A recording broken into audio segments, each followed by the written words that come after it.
জীবনে খারাপ অভ্যেস একটাই থাকুক, সময়ে অসময়ে অ্যান্টেনার গল্প শোনা। মদ সিগারেটের মতো বাকি খারাপ অভ্যেসগুলো ছেড়ে দিন প্লিজ।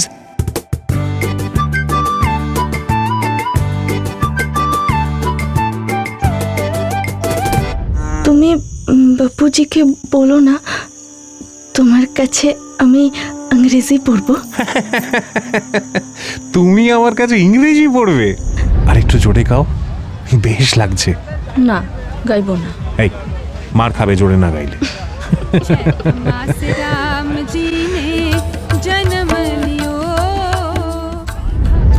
কি ওটা? बर्फ। वो हिमालय गिरी আছে না, हिमालय में जो बर्फ गिरता है ऊ আছে। গল্প কি কখনো পুরনো হয়? পাঠকরা পাল্টে যান, শ্রোতারা পাল্টে যান, সময় পাল্টে যায়, মুগ্ধতা পাল্টায় না, সেটা একই থাকে। কিছু গল্প এখনো এতটাই প্রাসঙ্গিক, সময়ের ছাপ তাতে এতটুকু পড়েনি। তারা আক্ষরিক অর্থেই টাইমলেস। আর সেই সব টাইমলেস গল্প নিয়েই অ্যান্টেনা স্টুডিওজ নিয়ে এসেছে টাইমলেস ক্লাসিক্স। টাইমলেস ক্লাসিক্সে আজ শুনবেন বিভূতিভূষণ বন্দ্যোপাধ্যায়ের লেখা গল্প অভিমানী, একটি অ্যান্টেনা স্টুডিওজ প্রোডাকশন।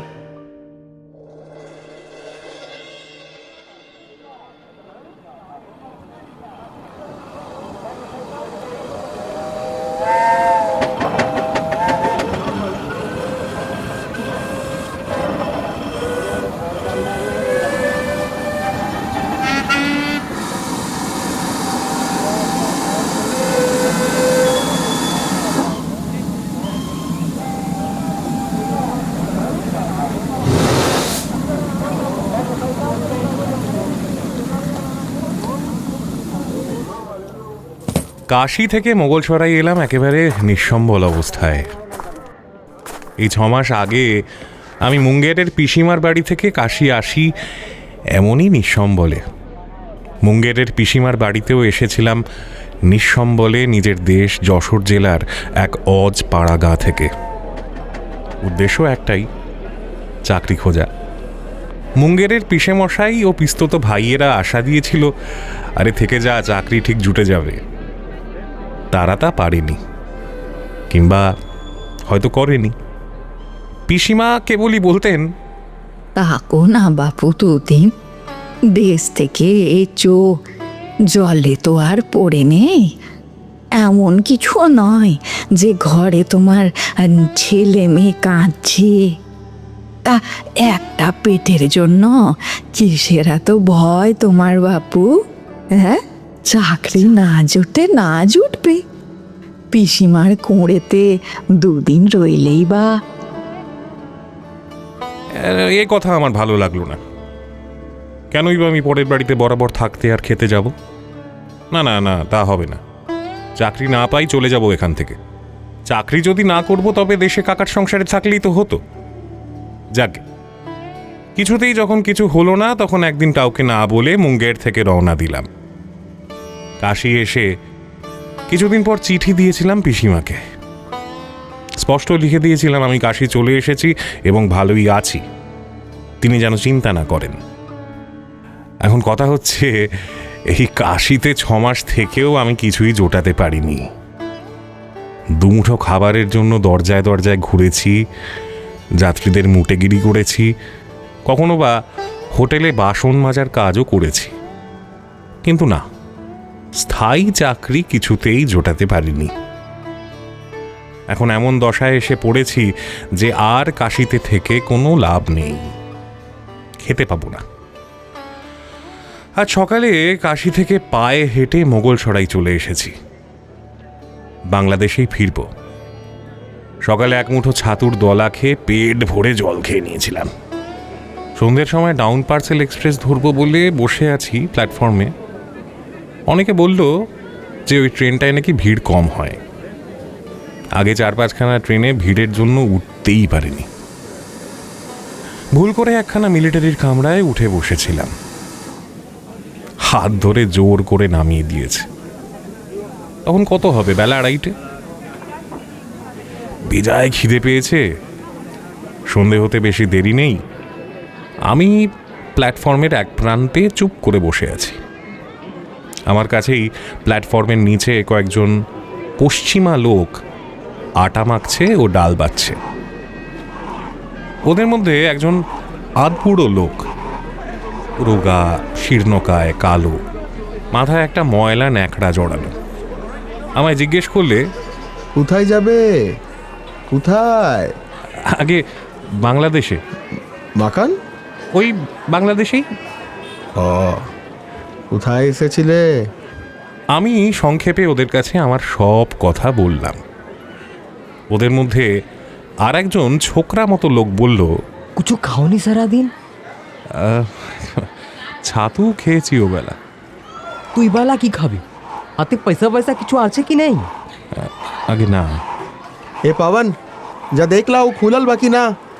अबले तो पक्का बंद हो गई हुई। अरे अंदाजा मत लगवा, जाके देख ला। जाओ तो नहीं। ওদের মধ্যে কি সব কথার বিনিময় হলো। একজন দল ছেড়ে উঠে কোথায় একটা গেল, আবার মিনিট 15 পরে ফিরে এসে বললে, बंद हो गई बा। কি ব্যাপার? রে এখানে এক আশ্রম থেকে মজুরদের জন্য আটার ডাল দেওয়া হয়, তোমার জন্য আনতে গেলা, বন্ধ হয়ে গেছে। ও আচ্ছা আচ্ছা। আরে সে বন্ধ হয়ে গেছে তো হয়ে গেছে, এখন তুমি আমাদের থেকে খেয়ে লাও। না না, তা হয় না, তোমরা খাও। তোমাদের খাবারে আমি ভাগ বসাবো কেন? ওরা সকলে একযোগে আপত্তি করল। আমার আপত্তির পেছনে যে খুব একটা জোর ছিল তা নয়, আসলে সবই তো ওপরওয়ালার লীলা। তিনি আমায় ওদের সঙ্গে পরিচয় করিয়ে দিয়েছেন। তারা যদি না দিয়ে খায় তবে ধর্ম থাকবে কোথায় বলুন তো? ওরা হাত চাপড়ে মোটা মোটা চাপাটি তৈরি করলো এবং একটা মাটির ভাঁড়ে কাঠকয়লার তাপে আটার দলা চাপিয়ে দিল। আধ ঘন্টা পরে রান্না নামিয়ে আমায় দুখানা চাপাটি এবং সেই চাপাটিরই ওপর খানিকটা অড়হরের ডাল ঢেলে দিল। खा लीजिए। ধন্যবাদ। झूठा मत कीजिए, झूठा मत कीजिए, ठहराइए थोड़ा, ठहराइए। एक गो निमकी लीजिए। নিমকি বলতে এক ধরনের লেবুর আচার। আমার চাপাটির এক কোণে ফেলে দিল ওপর থেকে, পাছে এটো করে থাকি এই ভয়। সবাই একসঙ্গে খাওয়া দাওয়া শুরু হলো। ওদের ভদ্রতায় আমি মুগ্ধ হয়ে গেলাম। কোথাকার কে তার ঠিক নেই, জাত জানা নেই, জ্ঞাতি নয়। আমার জন্য কি মাথা ব্যথা। মানুষের মধ্যেই দেবতা বাস করেন, এ কথা খাঁটি সত্য। আমি সেদিনও বুঝলাম, এর আগে কাশিতে নিঃসম্বল অবস্থাতেও বেশ কয়েকবার বুঝেছি। খাওয়া দাওয়া হয়ে গেলে ওদের মধ্যে একজন বললে, बाबूजी अब जाएगा हम लोग के साथ। কোথায় যাব? जिला चंपारण, थाना रामनगर, गांव मिनियारी।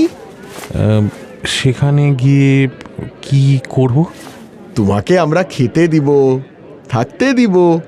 তুমি বাঙালি বাবু আছো, আমাদের ছেলেদের ইংরেজি পড়াবে। মনে মনে ভাবলাম, আমার আবার কি, যেখানে ভাত জোটে সেখানেই আমার বাড়ি। তবু বললাম, বেশ।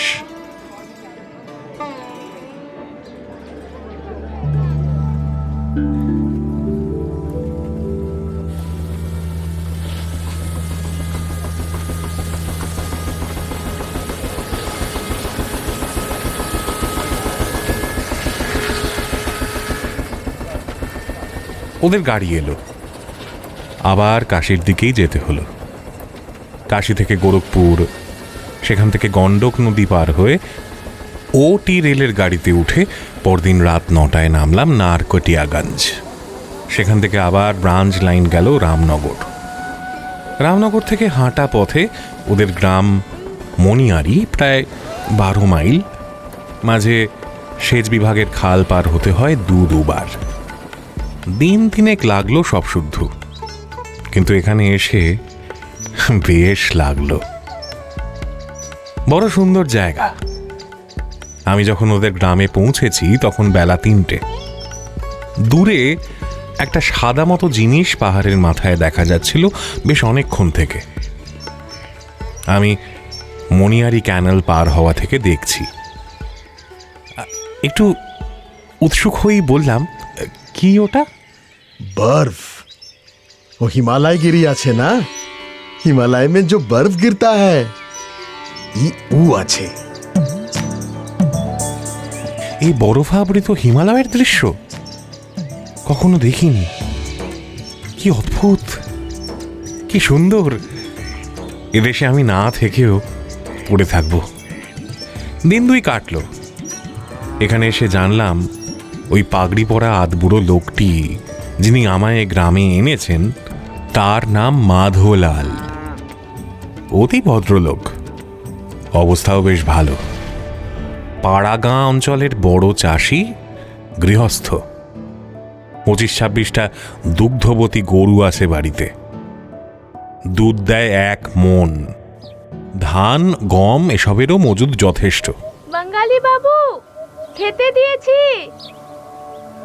মাধোলালের বাড়িতে ওর একমাত্র মেয়ে রকনি আমাকে বড় যত্ন করে। কেমন সুন্দর মেয়ে, আর কি শান্ত মুখশ্রী।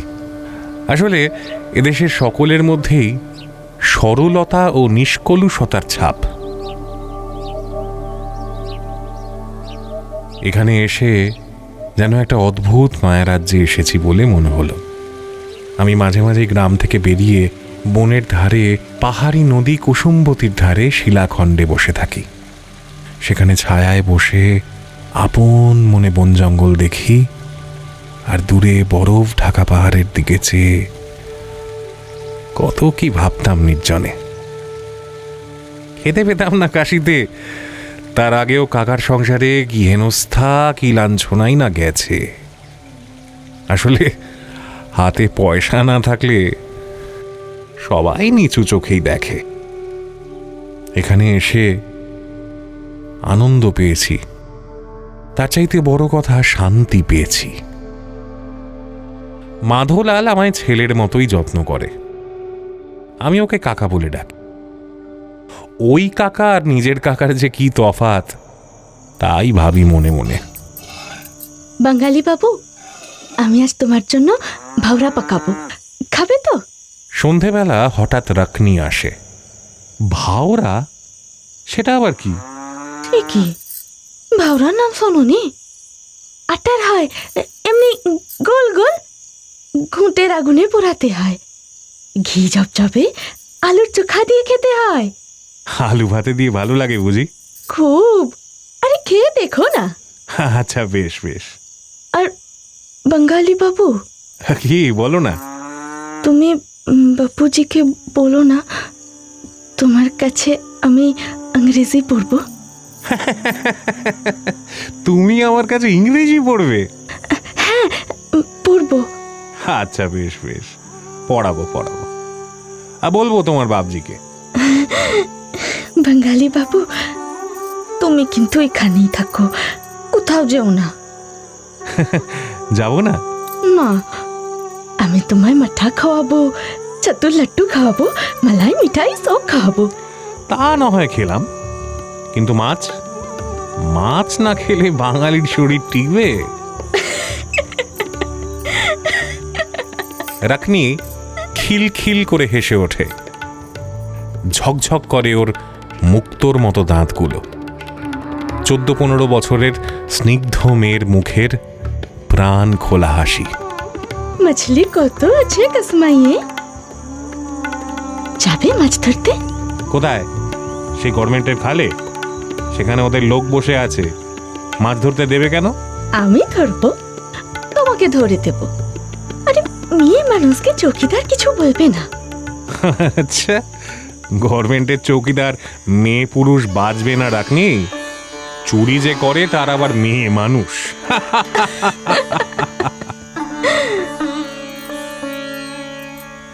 রাখনি এত ভালো মেয়ে, তার আপন পর জ্ঞান ছিল না। আমি ওদের বাড়িতে অতিথি না, অন্ন দাস বলা যেতে পারে। রাখনি কিন্তু আমাকে বড় আপনজন বলে ভাবত। তার সব সময় চেষ্টা ছিল যাতে আমি খালি পেটে না থাকি। এজন্য তার কত যত্ন। আমি মাঝে মাঝে বলতাম, আচ্ছা রাখনি, আমি তো বাইরের লোক, আজ আছি কাল নেই। তা তুমি আমায় এত ভালোবাসো কেন? আমি চলে গেলে কষ্ট পাবে যে। ইস, চলে যাবে বই কি? তবে কি? বিয়া করবো তোমাকে, হ্যাঁ? দুজনে বাস করব। আরে আমাদের ওই বাড়ির পাশে। চলবে কিসে? সে বাপুজির কাছ থেকে জমি চেয়ে নেব। তুমি জমি চাষ করবে। ওইটুকু মেয়ের কি বুদ্ধি! হ্যাঁ, আমার এমন হাসি পেত, এর মধ্যেই সব ঠিকঠাক করে বসে আছে। রাকনিকে আমারও খুব ভালো লাগতো। ওর স্নেহ যত্ন ভোলবার নয়। অবশ্য ওর বাবাও খুব ভালো। একদিনের জন্যেও আমার প্রতি তার অসন্তোষ দেখিনি। কিন্তু ওখানে মাস 6 থাকার পরেই একটা ঘটনা ঘটল। একদিন সন্ধ্যার সময় বেরিয়ে এসে দেখি বাড়ির সকলের ব্যস্ত চঞ্চল ভাব, মুখ চোখ গম্ভীর। শোনা গেল মাধোলালের স্ত্রীর প্লেগ হয়েছে।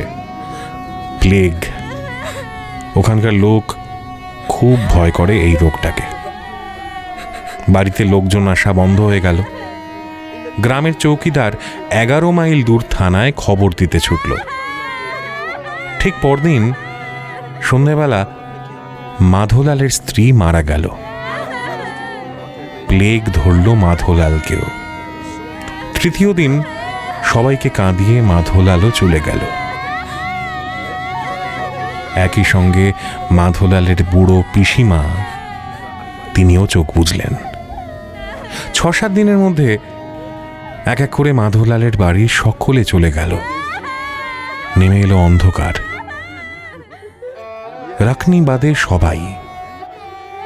প্লেগ তখন আশপাশের 2-1টি বাড়িতেও ধরেছে। ইতিমধ্যে একদিন ডাক্তার এলো, এসে সকলকে প্লেগের টিকা দিয়ে গেল। বরাত জোরে বেঁচে গেলাম আমি আর রাকনি। আধমরা অবস্থায় বাঁচা, এমন দুর্দিনের মুখ আগে কখনো দেখিনি। প্রতি মুহূর্তে মৃত্যুর সম্মুখীন হয়েছি।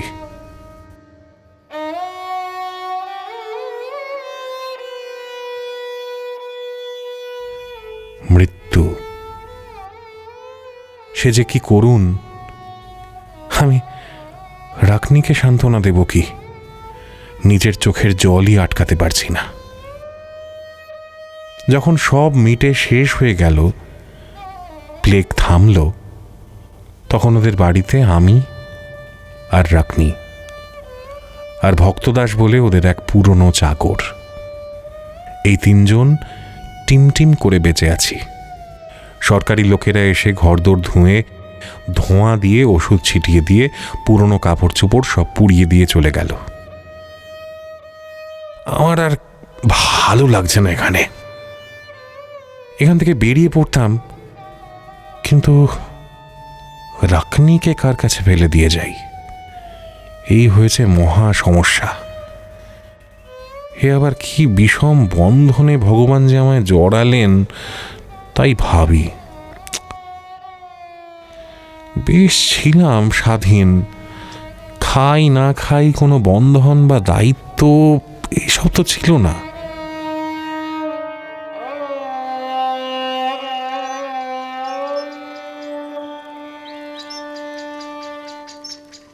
আমার মনে হয় তোমার रखने शादी করা উচিত। বিয়ে? হ্যাঁ, তো তকলিফ কা হ্যাঁ? ওকে বিয়ে করে ওদেরই বাড়িতে থাকো। उनका अवस्था व्यवस्था सब भालो আছে। अरे बहुत जमी जमा, उसका गाय, वो बछड़ा सब है, वो धान है, गेहूं है, घर है, सब है। और ই সবের ঘরের মালিক হয়ে থাকা বড় কম কথা নয় বাবু।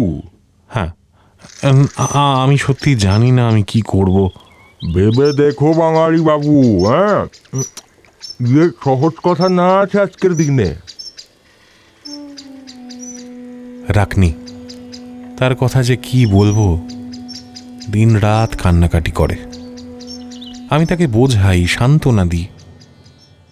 একদিন রাতে হলো কি, সেই কুসুমবতী নদীর ধারে চুপচাপ বসে আছি।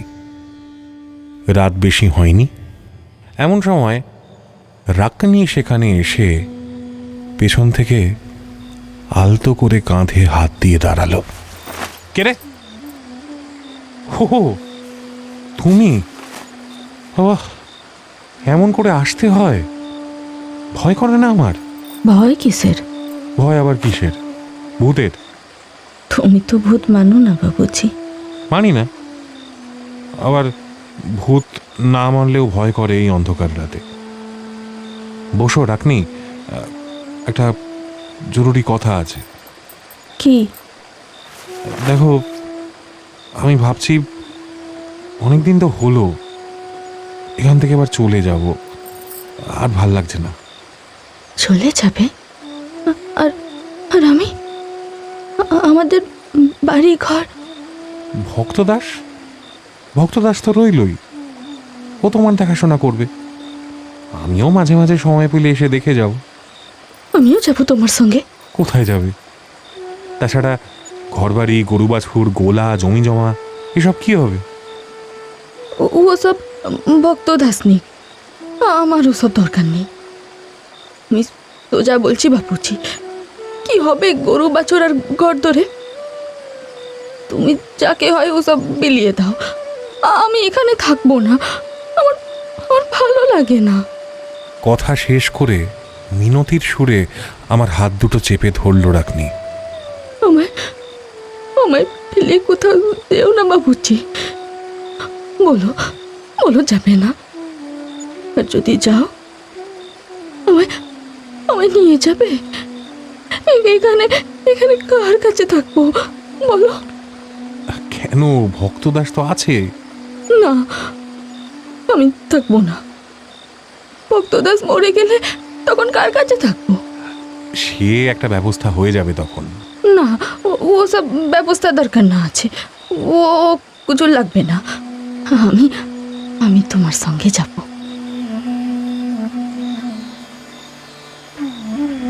আমি পড়ে গেলাম মহা ফাঁপড়ে। এতক্ষণ নির্জনে বসে এই কথাটাই কিন্তু আমি মনে মনে ভাবছিলাম, রাখনিকে নিয়ে আমি কি করি। এ হয়েছে এখন আমার বড় ভাবনার কথা।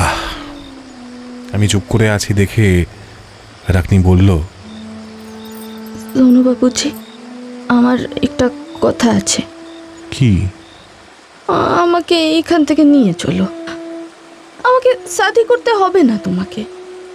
তুমি আর আমি কোথাও গিয়ে ভগবানের নাম করি। কি হবে এখানে থেকে? আমার ভালো লাগে না। আমি অবাক হয়ে গেলাম ওর কথায়। এক দৃষ্টে তাকিয়ে থাকলাম ওর দিকে। 15 বছরের মেয়ে, তার মুখে এ কি কথা! সত্যি আশ্চর্য। রাখনি এই বয়সে সংসার বিরাগিনী হয়ে উঠল কিভাবে? সত্যি যাবে? আবার যাব। নিয়ে চলো আমায়। এখানকার বিষয় আশয় এসব বিলিয়ে দাও কাউকে, বা ভক্তদাসকে দিয়ে দাও, ও থাকুক এ বাড়িতে। চলো, ভগবানের নাম করি, চলো।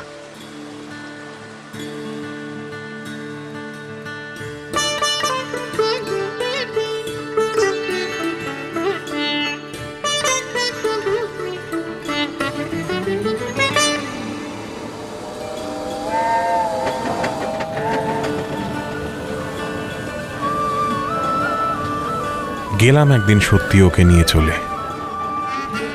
এলাম গণ্ডক নদী পার হয়ে, গোরখপুর হয়ে কাশী। আবার সেই কাশী। কাশী থেকে গেলাম হরিদ্বারে। সঙ্গে ছিল প্রায় 4-5টা টাকা আর রাকনির মায়ের অনেক সোনার গয়না। এদিকে তখন আমার মনে হচ্ছে নাবালিকা মেয়েকে নিয়ে আমি চলে এসেছি, পুলিশ হয়তো উৎপাত করতে পারে। এক ধর্মশালায় উঠে দিন 3 থেকেই রাকনিকে নিয়ে কানখালে গেলাম। এক পান্ডার বাড়িতে ওকে রাখলাম। রাকনি, এখানেই তোমার থাকার ব্যবস্থা করেছি। আর তুমি? দেখি, আমিও কাছাকাছির মধ্যে কিছু একটা জোগাড় করে ফেলবো। না, আমি তোমার কাছেই থাকবো। এখানে কেন? তুমি একটা জায়গা ঠিক করো, আমরা দুজন সেখান থেকেই ভগবানের নাম করব। দিন দিন একটা আশ্চর্য ব্যাপার লক্ষ্য করতে লাগলাম। হরিদ্বারে এসে ভগবানের পথে যাবার জন্য ওর প্রাণ ব্যাকুল হয়ে উঠতে লাগলো।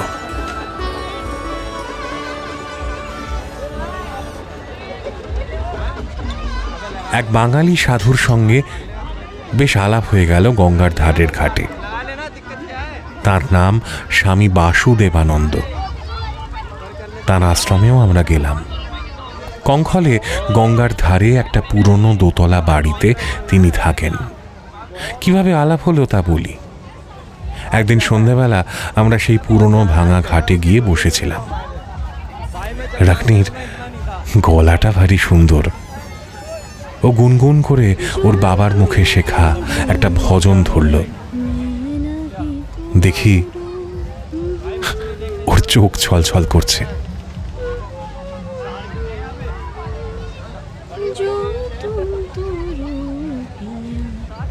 রাখনি, রাখনি, আর একটু জোরে গাও, বেশ লাগছে। না, গাইব না। এই, মার খাবে জোরে না গাইলে। राम जी ने जन्म लियो, भाग रघुकुल के धन्य भयो। चैत मास राम जी ने जन्म लियो, भाग रघुकुल के धन्य भयो। সত্যি কি সুন্দর কেটেছে এই হরিদ্বারের গঙ্গার ধারের দিনগুলো। মনে মনে তাই ভাবি, কি সুন্দর সন্ধ্যা, কি চমৎকার জ্যোৎস্নার আলো গঙ্গার নীল ধারার উপর। আমরা বসে আছি। এমন সময় ঘাটের ওপরে মন্দিরে আরতির ঘণ্টা বেজে উঠল। আমরা ঘাট থেকে উঠে আরতি দেখতে গেলাম। আরতির পরে বৃদ্ধ পণ্ডিত মশাই আমাদের হাতে প্রসাদের বাতাসা বিতরণ করলেন। চেহারা দেখে মনে হলো তিনি বাঙালি, ভক্তপ্রাণ, দেখলেই ভক্তি হয়। জিজ্ঞাসা করো না, উনি কি এই মন্দিরে থাকেন? আচ্ছা ঠাকুর মশাই, আপনি কি বাঙালি? হ্যাঁ, তুমিও তো বাঙালি। আগে হ্যাঁ। তা কোথায় উঠেছো এখানে? ওই তো এক পান্ডার বাড়ি ওইদিকে।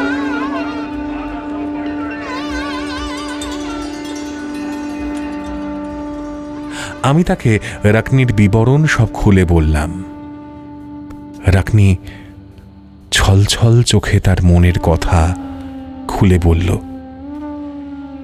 আমরা সাধুর আশীর্বাদ প্রার্থনা করলাম।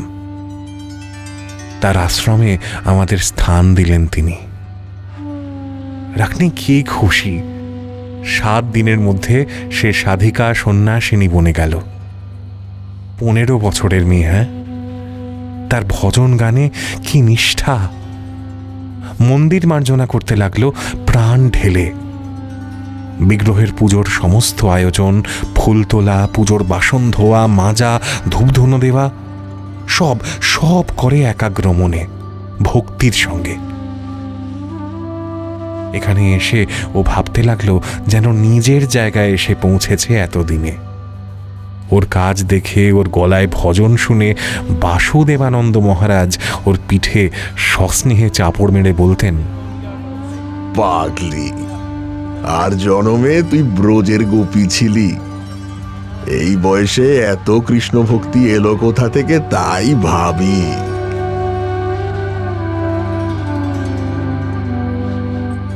তার ফুলের মতো পবিত্র বালিকা মনটি সর্বদা উন্মুখ হয়ে থাকে এতটুকু ভক্তির আলো পাবার জন্য। রাকনির চেহারা দিনে দিনে বদলাতে থাকে। সে যেন এই মন্দিরের দেবদাসী কতকাল থেকে। রাকনি এখন আর আমার সঙ্গে কথা বলে না। দিন দিন সে মন্দিরের কাজে নিজেকে বিলিয়ে দিচ্ছে। আর আস্তে আস্তে ক্রমশ দূরে সরে যাচ্ছে আমার থেকে। এসব কথা ভাবতে ভাবতে একদিন ওকে বলেই ফেললাম, রাখনি, আমি ভাবছি এখান থেকে চলে যাব। ভেবেছিলাম ও বোধহয় বলবে আমাকেও নিয়ে চলো, কিন্তু ও নির্বিকার ভাবে আমাকে বললে কবে?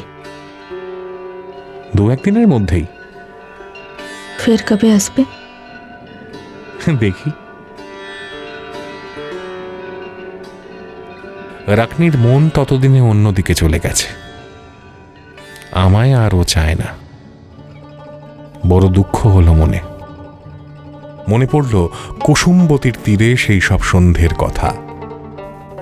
কি মধুর হয়ে আছে সে স্মৃতি মনের কোণে। কত দূরে চলে গেছে সেসব দিন, আর কোনো দিন ফিরবে না। বেশ বুঝতে পারি আর ফিরবে না। এক এক সময় ভাবি যে ভুল আমি করেছি।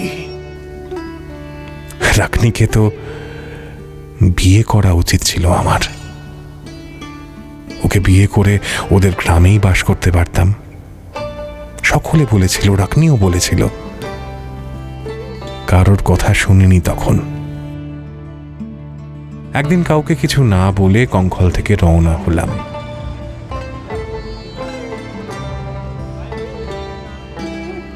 আজ 9-8 মাস হয়ে গেল, আর যাইনি। চিঠিপত্রও দিই না, যাবও না। আশা করি রাকনি সুখে আছে। তবুও ভুলতে পারি না কুসুমবতীর ধারে সেই অপূর্ব সন্ধেগুলো। রাকনি আমার হাত ধরে বলেছিল, কোথায় চলে যাবে বাবুজি? তুমি যাও তো, আমায় নিয়ে যাও। তুমি যেখানে যাবে আমরা আমরা একসাথে সেখানেই থাকবো। কোনো সমস্যা হবে না আমাদের। বাড়ি বানাবো, ভগবানের নাম করবো। পেছনের দিন পিছনেই পড়ে থাকে, আর কোনো দিনই সামনে এসে এগিয়ে দাঁড়ায় না। আমি আবার যে তিমিরে ছিলাম সেই তিমিরে কাকার বাড়িতে এসে ঢুকেছি। কাকার গরু বাছুর বাঁধি, হাট বাজার করি, খুড়িমার মুখ ঝামটা খাই দুবেলা, তার সাথে 2টো ভাতও। নয়তো এ বাজারে ভাত পাচ্ছি কোথায়?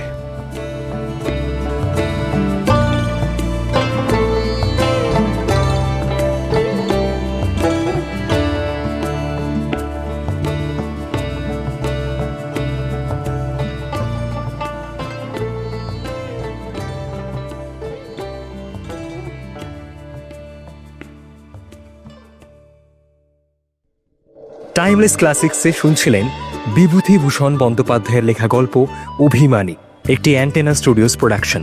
নাট্যরূপ, আবহ এবং পরিচালনায় টিম অ্যান্টেনা। অভিনয় সৌনক, বর্ণিশা, সায়ন্তন, রূপা এবং দেবজিৎ।